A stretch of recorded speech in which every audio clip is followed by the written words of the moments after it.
नमस्कार दोस्तों। आज है 2 जून 2020 और मैं स्वागत करता हूं आपका युवा एंड डेली करंट अफेयर्स में।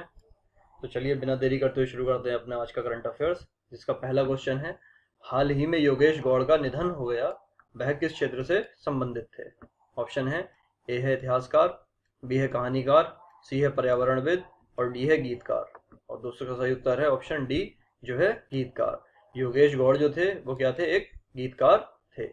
चलिए बढ़ते हैं अपने दूसरे प्रश्न की ओर, जो है, हाल ही में किस देश की सरकार ने देश के नए मानचित्र की बाबत संविधान संशोधन विधेयक पारित करने का फैसला किया है?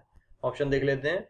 ए है चीन, बी है नेपाल, सी है अमेरिका और डी है वियतनाम। और दोस्तों उसका सही उत्तर है ऑप्शन बी, जो है नेपाल।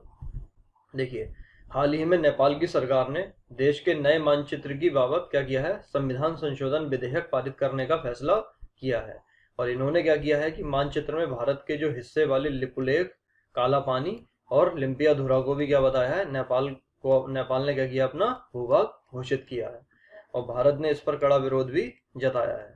चलिए बढ़ते हैं अपने तीसरे प्रश्न की ओर, जो है, 31 मई 2020 को अहिल्याबाई होलकर की 295वीं जयंती मनाई गई।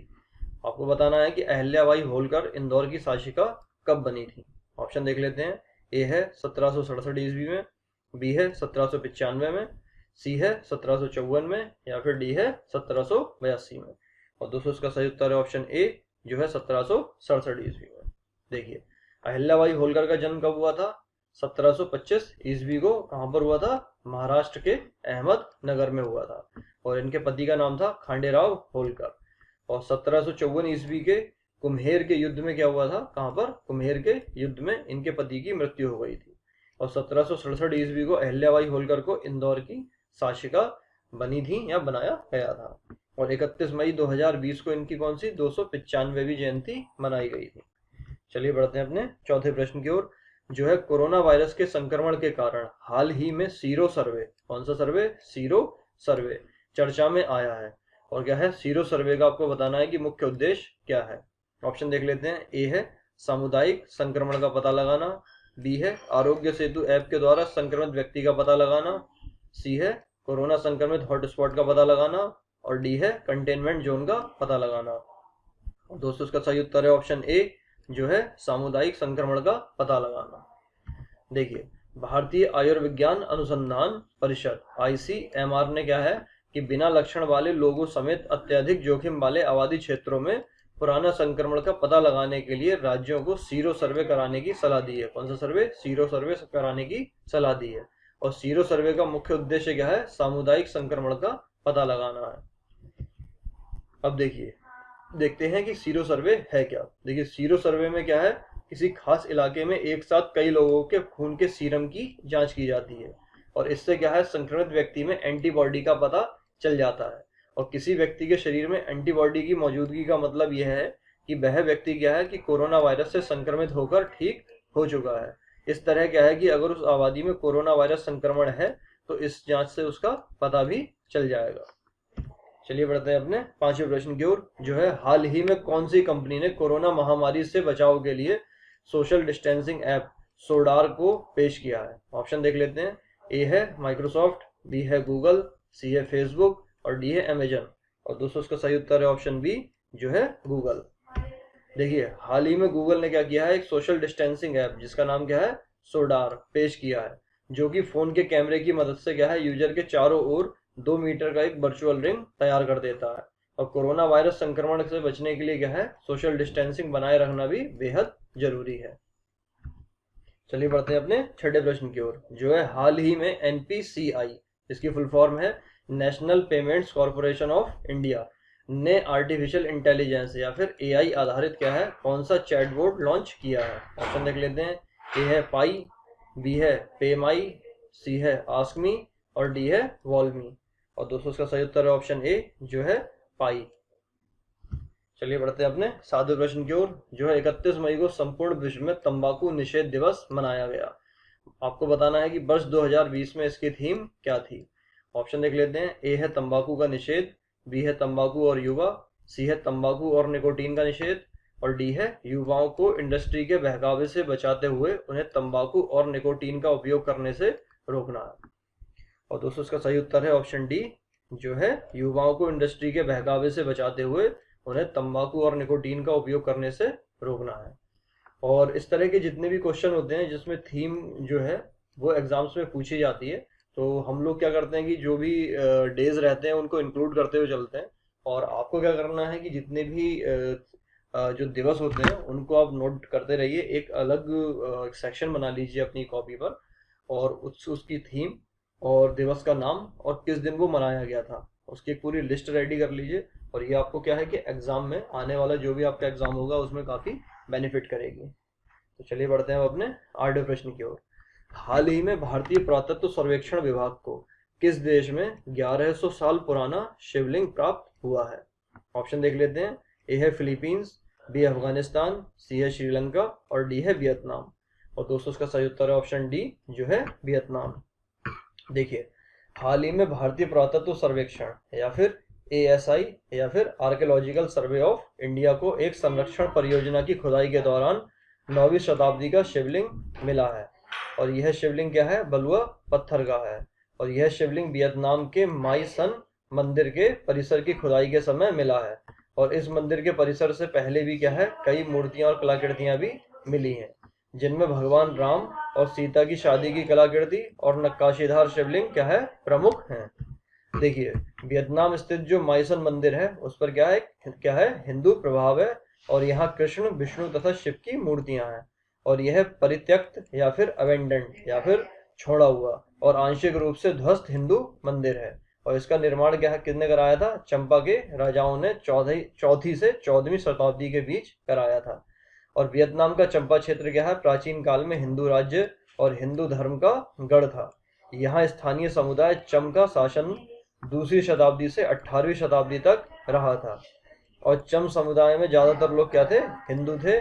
और वियतनाम युद्ध के दौरान अमेरिका की बमबारी में क्या किया था कि इस मंदिर परिसर को बड़े पैमाने पर नुकसान भी पहुंचाया था। और इस दौरान क्या हुआ था कि यह मंदिर परिसर लगभग तबाह हो गया था। चलिए बढ़ते हैं अपने 9वें प्रश्न की ओर। हाल ही में स्पेस एक्स ने कितने अंतरिक्ष यात्रियों को सफलतापूर्वक कक्षा में भेजा है? ऑप्शन देख लेते हैं। 1, बी है 2, सी है 3 और डी है 4। और दोस्तों इसका सही उत्तर है ऑप्शन बी, जो है 2। देखिए, एलन मस्क की स्पेस एक्स कंपनी द्वारा निर्मित रॉकेट यान ने अंतरराष्ट्रीय अंतरिक्ष केंद्र ISS की तरफ बढ़ रहे नासा के 2 अंतरिक्ष यात्रियों को फ्लोरिडा से सफलतापूर्वक कक्षा में भेजा। और यह व्यावसायिक अंतरिक्ष यात्रा के इतिहास में नए अध्याय की शुरुआत है। और फ्लोरिडा के कैनेडी अंतरिक्ष केंद्र से हुआ यह प्रक्षेपण इसलिए भी महत्वपूर्ण है क्योंकि यह एक दशक में पहली बार है जब अमेरिकी जमीन से मानवों को कक्षा में भेजा जाएगा।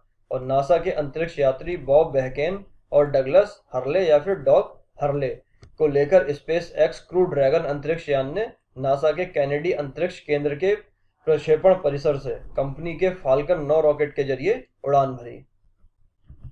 चलिए बढ़ते हैं अपने 10वें प्रश्न की ओर, जो है हाल ही में कोरोना महामारी के कारण G7 सम्मेलन को क्या है, स्थगित कर दिया गया है। और यह सम्मेलन आपको बताना है कि कौन से देश में आयोजित किया जाना था। ऑप्शन देख लेते हैं। ए है कनाडा, बी है इटली, सी है अमेरिका और डी है जापान। और इसका सही उत्तर है ऑप्शन सी, जो है अमेरिका। देखिए, हाल ही में कोरोना वायरस के कारण वर्ष 2020 में आयोजित होने वाला G7, कौन सा, G7 देशों के सम्मेलन को स्थगित कर दिया है। और यह सम्मेलन कहाँ होना था? अमेरिका में आयोजित होने वाला था। देखिए, G7 में कौन कौन है? एक है, पहले नंबर पर है अमेरिका, दूसरा कनाडा, तीसरा जर्मनी, चौथा इंग्लैंड, पांचवा फ्रांस और छठा इटली और सातवां जापान। ये सारे जो देश हैं वो G7 देशों में शामिल हैं।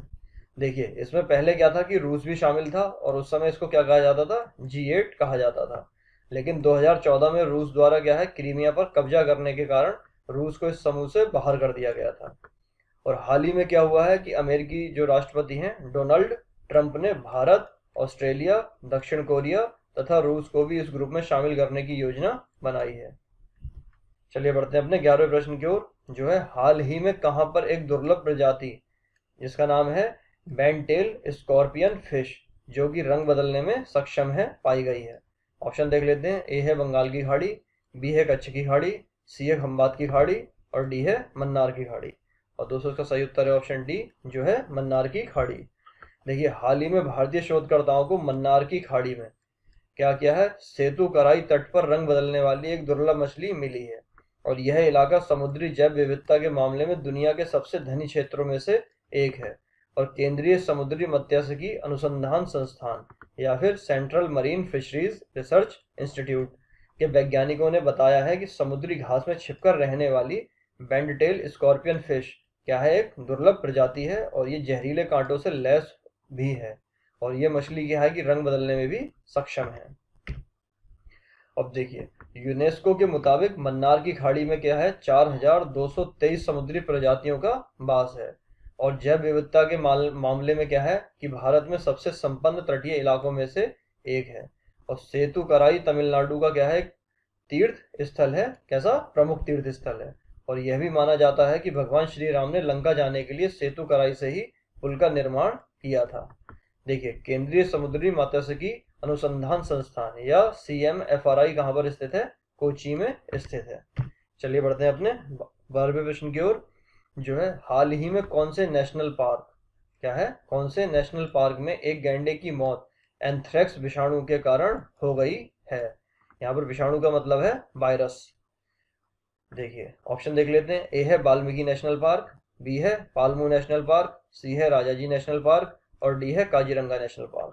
और दोस्तों उसका सही उत्तर है ऑप्शन ए, जो है वाल्मीकि नेशनल पार्क। देखिए, हाल ही में बिहार स्थित वाल्मीकि नेशनल पार्क में एंथ्रेक्स विषाणु के कारण एक गैंडे की मौत हो गई है। अब देखते हैं कि एंथ्रेक्स विषाणु है क्या। देखिए, यह क्या है कि एक घुमंतु, यह विषाणु कहाँ किस में होता है, घुमंतु पशुओं में होता है तथा इससे वन्य पशुओं में इनसे क्या करता है कि वन्य पशुओं में फैलता है। और विषाणु लंबे समय तक कहाँ, मिट्टी में भी पड़ा रहता है और त्वचा के जरिए शरीर में प्रवेश करता है।